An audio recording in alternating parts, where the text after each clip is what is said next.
Samantala sa Kabikulan, Naga City Government hihilingin sa DOTC na pagandahin ang serbisyo ng PNR sa Bicol.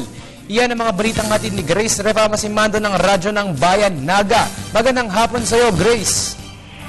Yes, magandang hapon, Kirby. Bukod sa pagpapaganda ng Naga Airport, hihirit pa ang Naga City Government sa DOTC na ayusin na ng todo ang serbisyo ng PNR dito sa Bicol.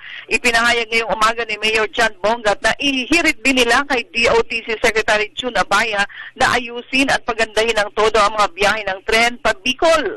Sa tulong ng tren kasi, isa itong mura at magandang alternatibo ng mga Bicolano pauwi sa Bicol at paluwas ng Maynila.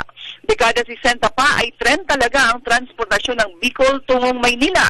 Dito na tumanda ang aming mga ninuno at PNR ang katuwang ng aming bahagi na ng Bicol culture.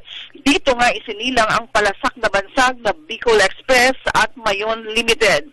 Pahayag ni Bongat, kung magiging maganda, malaki at moderno ang aming Naga Airport at kung maayos lang at regular ang mga biyahe ng tren pa Bicol, wala nang hadlang sa pagdagsa ng mga turista dito sa Bicolandia. Si Secretary June Abaya ay darating dito sa Naga sa June 18 bilang panauhing pandangal sa 65th Charter Anniversary ng Naga City. Radyo ng Bayan, Naga, Grace Refamasimando para sa Telebisyon ng Bayan.